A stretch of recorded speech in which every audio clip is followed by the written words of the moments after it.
Chapter 2 Flower Fables The Frost King or the Power of Love. Three little fairies sat in the fields, eating their breakfast, each among the leaves of her favorite flower. Daisy, Primrose, and Violet were happy as elves need be. The morning wind gently rocked them to and fro, and the sun shone warmly down upon the dewy grass, where butterflies spread their gay wings, and bees with their deep voices sung among the flowers, while the little birds hopped merrily about to peep at them. On a silvery mushroom was spread the breakfast. Little cakes of flower dust lay on a broad green leaf, beside a crimson strawberry, which, with sugar from the violet, and cream from the yellow milkweed, made a fairy meal, and their drink was the dew from the flower's bright leaves. Ah me, sighed Primrose, throwing herself languidly back. How warm the sun grows! Give me another piece of strawberry, and then I must hasten away to the shadow of the ferns. But while I eat, tell me, dear Violet, why are you all so sad?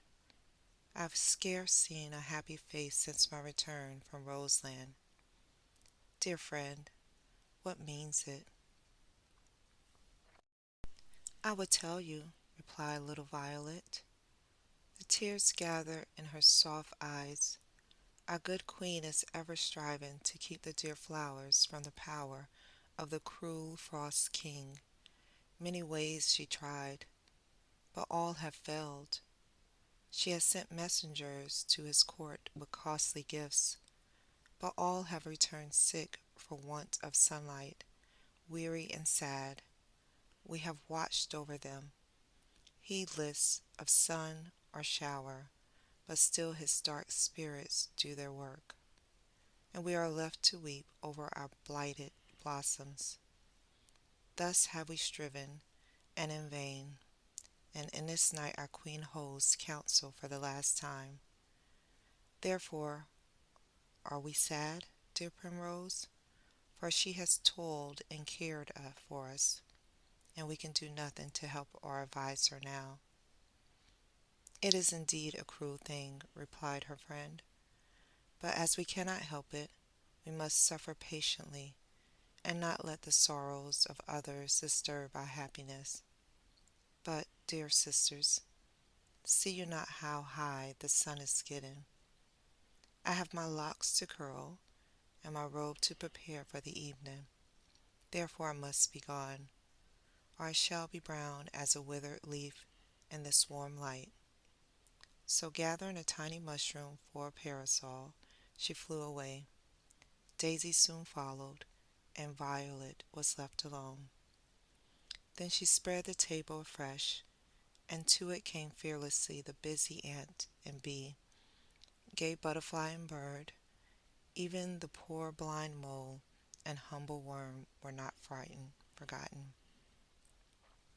And with gentle words she gave to all, while each learned something of their kind little teacher, and the love that made her own heart bright shone alike on all. The ant and bee learned generosity, the butterfly and bird contentment, the mole and worm confidence in the love of others, and each went to their home better for the little time they had been with Violet. Evening came, and with it troops of elves to counsel their good queen, who, seated on her mossy throne, looked anxiously upon the throne below, whose glittering wings and rustling robes gleamed like many-colored flowers. At length she rose, and amid the deep silence spoke thus: Dear children, let us not tire of good work, hard though it be and wearisome. Think of the many little hearts that in their sorrow look to us for help. What would the green earth be without its lovely flowers? And what a lonely home for us! Their beauty fills our heart with brightness, and their love with tender thoughts. Ought we then to leave them to die uncared for and alone? They give to us their all. Ought we not to toil incessantly, that they may bloom in peace within their quiet homes? We have tried to gain the love of the stern frost king, but in vain. His heart is hard at his own icy land. No love can melt, no kindness bring it back to sunlight and to joy. How then may we keep our frail blossoms from his cruel spirits? Who will give us counsel? Who will be our messenger for the last time? Speak, my subjects. Then a great murmuring arose, and many spoke, some for costlier gifts, some for war, and the fearful counseled patience and submission. Long and eagerly they spoke, and their soft voices rose high. Then sweet music sounded on the air, and the loud tones were hushed, as in wondering silence the fairies waited what should come. Through the crowd there came a little form. A wreath of pure white violets lay among the bright locks that fell so softly round the gentle face, where a deep blush glowed, as kneeling at the throne little Violet said, "Dear Queen, we have bent to the Frost King's power. We have borne gifts unto his pride, but we have gone trustingly to him and spoken fearlessly of his evil deeds. Have we shed light, soft light of unwearied love around his cold heart, with this patient tenderness shown him how bright and beautiful love can make even the darkest lot? Our messengers have gone fearfully, and with cold looks and courtly words offer him rich gifts, things he cared not for, and with equal pride he has sent them back. Then let me, the weakest of your band, go to see him, trusting in the love I know lies hidden in the coldest heart. I will bear only a garland of our fairest flowers. These will I wind about him, and their bright faces looking lovingly in his will bring sweet thoughts to his dark mind, and their soft breath still in the gentle words. Then, when he sees them fading on his breast, will he not sigh that there is no warmth there to keep them fresh and lovely? This will I do, dear Queen, and never leave his dreary home, till the sunlight falls on flowers fair as those that bloom in our own dear land." Silently the Queen had listened, but now, rising and placing her hand on little Violet's head, she said, turning to the throng below, "We in our pride and power have erred, while this, the weakest and lowest of our subjects, has from the innocence of her own pure heart counseled us more wisely than the noblest of our train. All who will and aid our brave little messenger, lift your wands, that we may know who will place their trust in the power of love." Every fairy wand glistened in the air, as with silvery voices they cried, "Love and little Violet." Then down from the throne, hand in hand, came the Queen and Violet, until the moon sank did the fairies toil to weave a wreath of the fairest flowers. Tenderly they gathered them, with the night dew fresh upon their leaves, and as they wove chanted sweet spells and whispered fairy blessings on the bright messengers whom they sent forth to die in a dreary land, that their gentle kindred might bloom unharmed. At length it was done, and the fair flowers lay glowing in a soft starlight, while beside them stood the fairies, singing to the music of the wind harps. "We are sending you, dear flowers, forth alone to die, where your gentle sisters may not weep, or where the gold graves where you lie, but you go to bring them fadeless life in the bright homes where they dwell, and you softly smile that it's so, as we sadly sing farewell. Oh, plead with gentle words for us, and whisper tenderly of generous love to that cold heart, and it will answer ye. And though you fade in a dreary home, yet loving hearts will tell of the joy and peace that you have given. Flowers, dear flowers, farewell. The morning sun looked softly down upon the broad green earth, which like mighty altar was sending up clouds of perfume from its breast, while flowers danced grayly in the summer wind, and birds sang their morning hymn among the cool green leaves. Then high above, on shining wings, soared a little form. The sunlight rested softly on the silken hair, and the winds fanned lovingly the bright face, and brought the sweetest odors to cheer on her. Thus went Violet through the clear air, and the earth looked smiling up to her, as, with the bright wreath folded in her arms, she flew among the soft white clouds. On and on she went, over hill and valley, broad rivers and rustling woods, till the warm sunlight passed away, the winds grew cold, and the air thick with falling snow. Then far below she saw the Frost King's home. Pillars of hard gray ice supported the high arched roof, hung with crystal icicles. Dreary gardens lay around, filled with withered flowers and bare, drooping trees, while heavy clouds hung low in a dark sky, and a cold wind murmured sadly through the wintry air. With a beating heart, Violet folded her faded wreath more closely to her breast, and with weary wings flew onward to the dreary palace. Here, before the closed door, stood many forms with dark faces and harsh, discordant voices, who sternly asked the shivering little fairy why she came to them. Gently she answered, telling them her errand, beseeching them to let her pass ere the cold wind blighted her frail blossoms. Then they flung wide the doors. She passed in. Walls of ice carved with strange figures were around her. Glittering icicles hung from the high roof, and soft white snow covered the hard floor. On a throne hung with clouds sat the Frost King. A crown of crystals bound his white locks, and a dark mantle wrought with delicate frostwork was folded over his cold breast.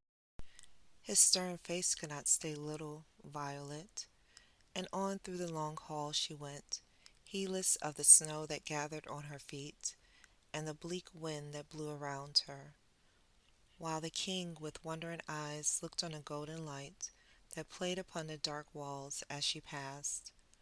The flowers, as if they knew their part, unfolded their bright leaves, and poured forth their sweetest perfume, as kneeling at the throne, the brave little fairy said, O King of blight and sorrow, send me not away till I have brought back the light and joy that will make your dark home bright and beautiful again.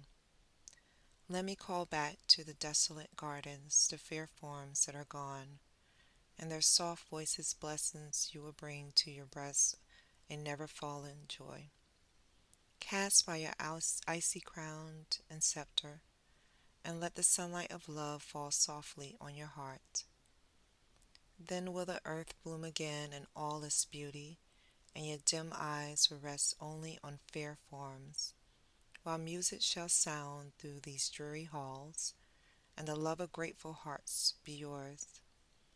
Have pity on the gentle flower spirits, and do not doom them to an earthly death, when they might bloom in fadeless beauty, making us wiser by their gentle teachings, and the earth brighter by their lovely forms. Their fair flowers, with the prayers of all fairyland, I lay before you. Oh, send me not away till they are answered. and with tears falling thick and fast upon their tender leaves, Violet laid the wreath at his feet, while the golden light grew ever brighter as it fell upon the little form so humbly kneeling there. The king's stern face grew milder as he gazed on the gentle fairy, and the flowers seemed to look beseechingly upon him, while their fragrant voices sounded softly in his ear, telling of their dying sisters, and of the joy he gives to bring happiness to the weak and sorrowing. But he drew the dark mantle closer over his breast and answered coldly, "I cannot grant your prayer, little fairy. It is my will the flowers should die. Go back to your queen and tell her that I cannot yield my power to please these foolish flowers." Then Violet hung it, the wreath upon the throne, and with weary foot went forth again, out into the cold, dark gardens, and still the golden shadows follow her, and wherever they fell, flowers bloomed, and green leaves rushed. Then came the frost spirits, and beneath their cold wings the flowers died, while the spirits bore Violets to a low, dark cell, saying as they left her that their king was angry that she had dared to stay when he had bid her go. So all alone she sat, and sad thoughts of her happy home came back to her, and she wept bitterly. But soon came visions of gentle flowers dying in their forest homes, and their voices ringing in the air, imploring her to save them. Then she wept no longer, but patiently awaited what might come.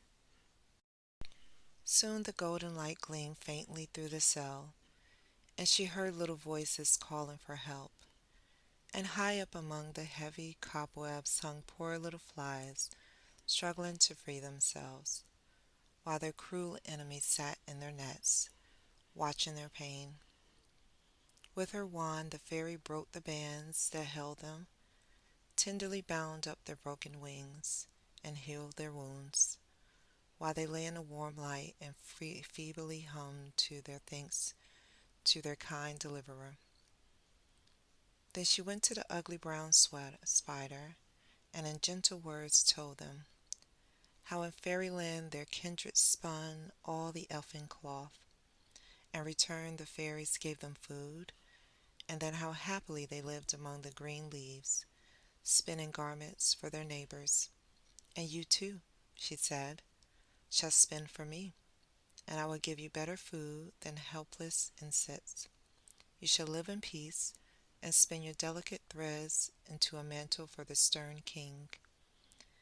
I will weave golden threads amid the gray, that when folded over his cold heart gentle thoughts may enter in and make it their home.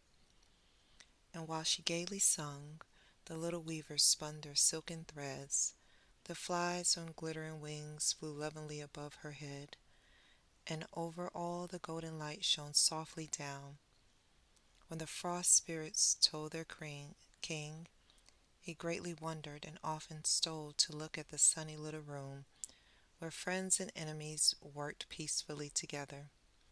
Still light grew brighter and floated out into the cold air, where it hung like bright clouds above the dreary gardens. Whence all the spirits, power could not drive it, and green leaves budded on the naked trees, and flowers bloomed, but the spirits heaped snow upon them, and they bowed their heads and died. At length the mantle was finished, and amid the gray threads shone golden ones, making it bright, and she sent it to the king, entreated him to wear it, for it would bring peace and love to dwell within his breast. But he scornfully threw it aside, and bade his spirits take her to a colder cell, deep in the earth, and there with harsh words they left her. Still she sang gaily on, and the fallen drops kept time so musically that the king in his cold ice halls wondered at the low, sweet sounds that came stealing up to him.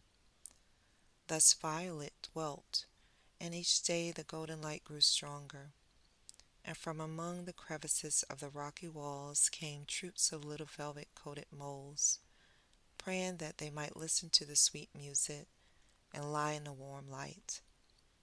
"We lead," said they, "a dreary life in the cold earth. The flowers' roots are dead, and no soft dews ascend for us to drink. No little seed or leaf can we find. Ah, good fairy, let us be your servants. Give us but a few crumbs of your daily bread, and we will do all in our power to serve you." And Violet said, "Yes."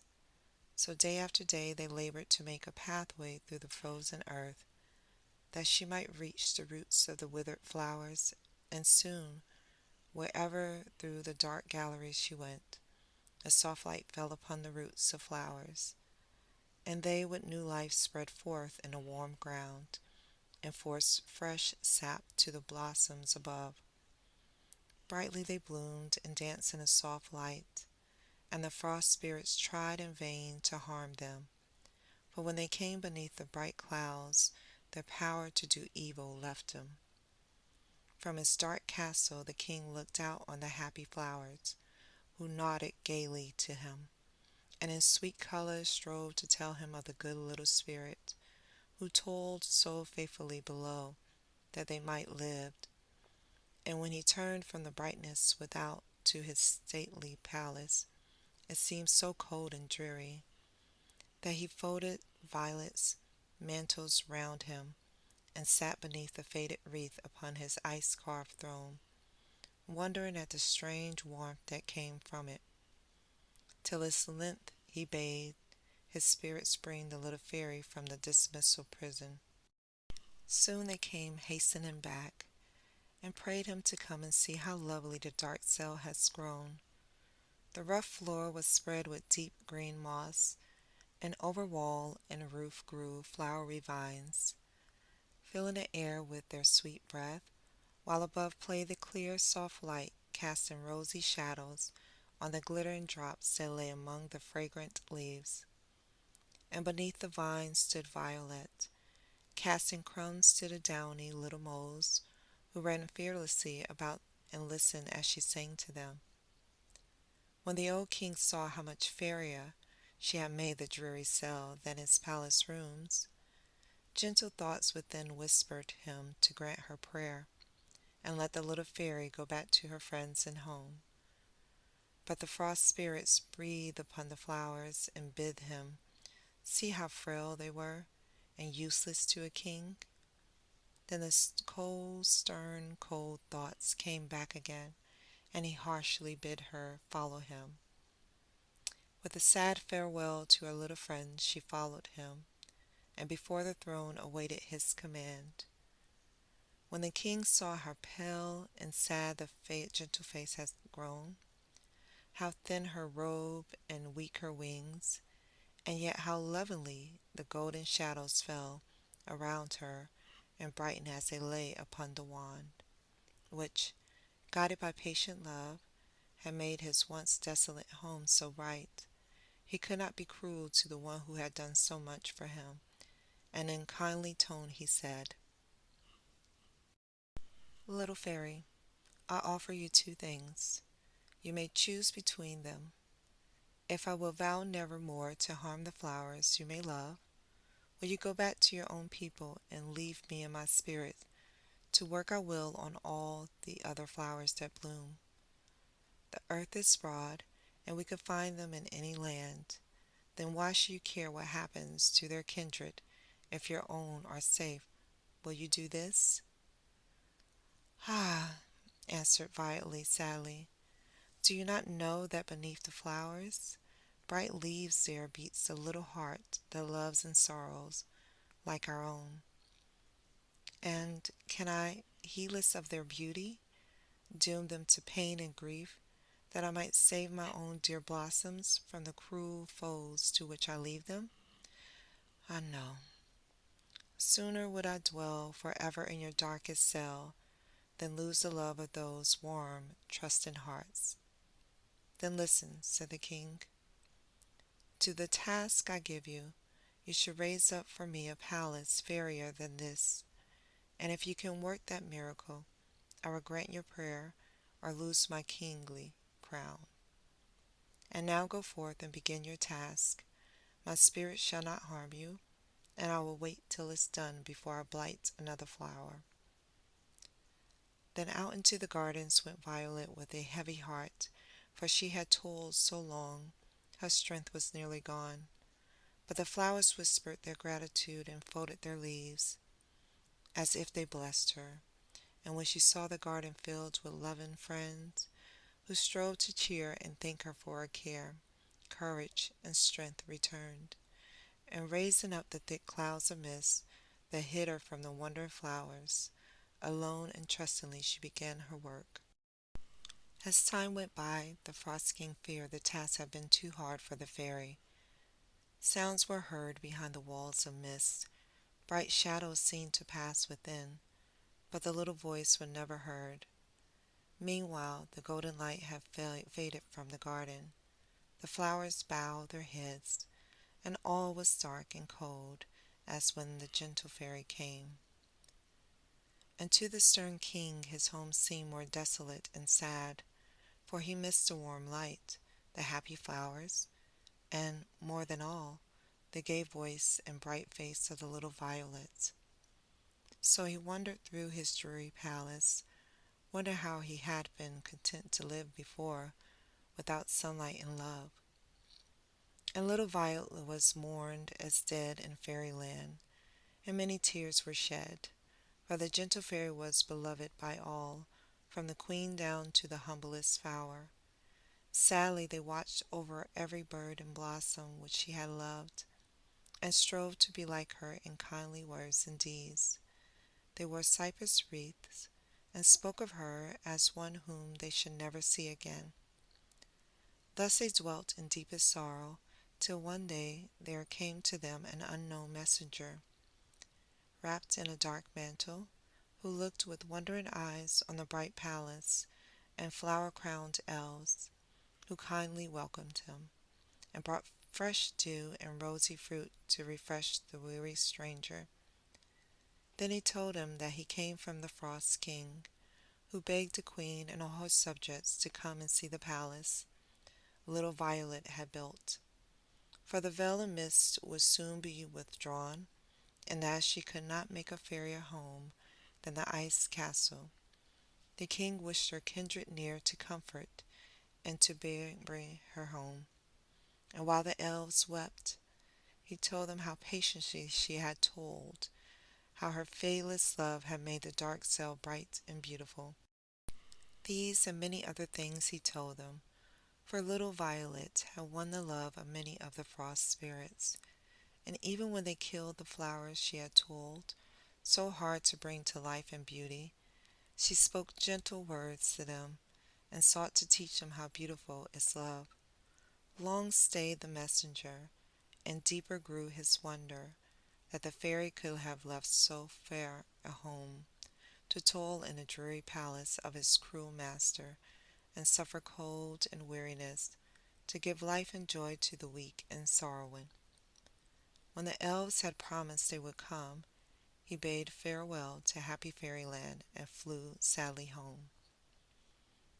At last the time arrived, and out of his barren garden, under a canopy of dark clouds, sat the Frost King before the misty wall, behind which were heard low, sweet sounds as of rustling trees and warbling birds.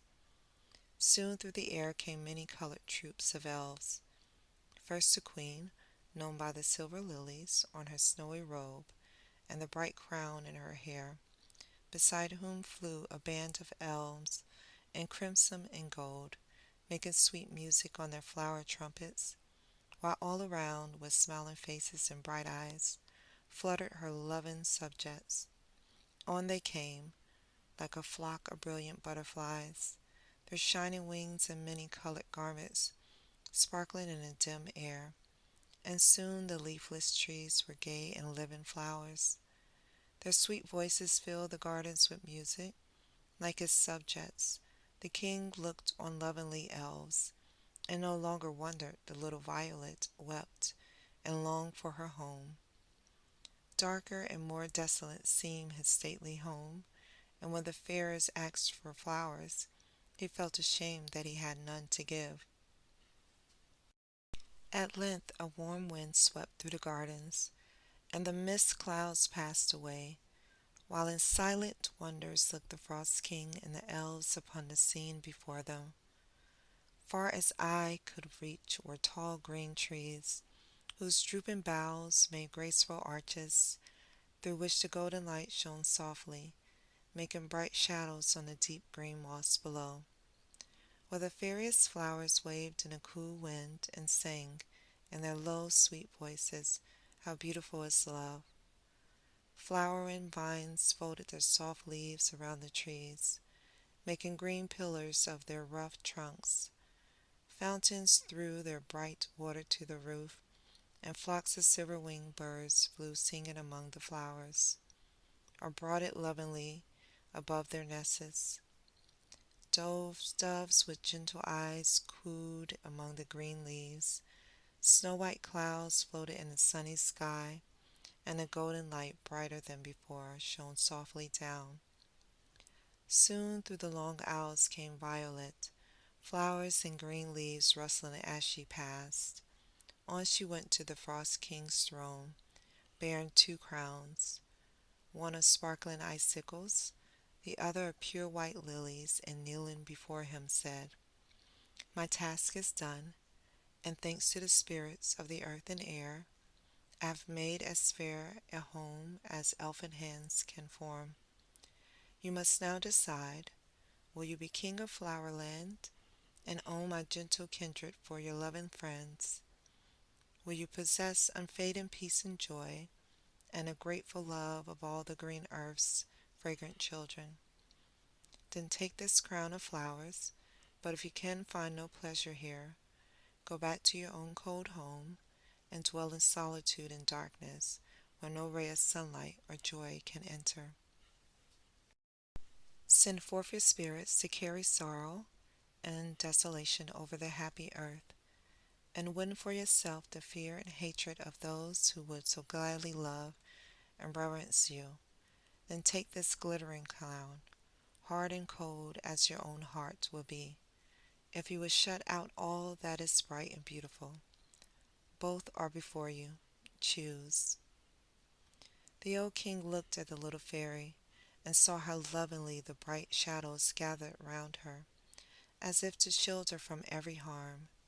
The timid birds nestled in her bosom, and the flowers grew fairer as she looked upon them, while her gentle friends, with tears in their bright eyes, folded their hands beseechingly and smiled on her. Kind thought came thronging on her mind, and he turned to look at the two palaces. Violet's, so fair and beautiful, with its rustling trees, calm, sunny skies, and happy birds and flowers, all created by her patient love and care. His own, so cold and dark and dreary, his empty gardens where no flowers could bloom, no green trees dwell, or gay birds sing, all desolate and dim. And while he gazed upon his own spirits, casting off their dark mantle, knelt before him, besought him not to send them forth to blight the things the gentle fairies love so much. "We have served you long and faithfully," they said. "Give us now our freedom, that we may learn to be beloved by the sweet flowers we have harmed so long. Grant the little fairy's prayer, and let her go back to her own dear home. She has taught us that love is mightier than fear. Choose the flower crown, and we will be the trustiest subjects you have ever had." Then, amid a burst of wild, sweet music, the Frost King placed the flower crown on his head and knelt to little Violet, while far and near, over the broad green earth, sounded the voices of flowers, singing their thanks to the gentle fairy, and the summer wind was laden with perfumes, which they sent as tokens of their gratitude, and wherever she went, old trees bent down to fold their slender branches round her. Flowers laid their soft faces against her own and whispered blessings. Even a humble moss bent over the little feet and kissed them as they passed. The old king surrounded by happy fairies, and sat in Violet's lovely home, and watched his icy castle melt away beneath the bright sunlight, while his spirits, cold and gloomy no longer, danced with the elves, and waited on their king with loving eagerness. Brighter grew the golden light, gayer sang the birds, and the harmonious voices of grateful flowers, sounding over the earth, carried new joy to all their gentle kindred. Brighter shone the golden shadows, on the cool wind softly came the low sweet tones of happy flowers, swinging little Violet's name. 'Mong the green trees was it whispered, and the bright waves bore it on to the lonely forest flowers, where the glad news had not gone. Thus the Frost King lost his kingdom and its power to harm and blight. Violet conquered his cold heart, warmed with music, love, and light, and his fair home, once so dreary, gay with lovely elves and flowers, brought a joy that never faded through the long bright summer hours. Thus by Violet's magic power our dark shadows passed away, and oh, the happy of homes, flowers, the golden light forever day. Thus the fairy mission ended, and all Flowerland was taught the power of love by gentle deeds that little Violet wrought. As sunny locks ceased, another little elf came forward, and this was a tale Silver Wing told.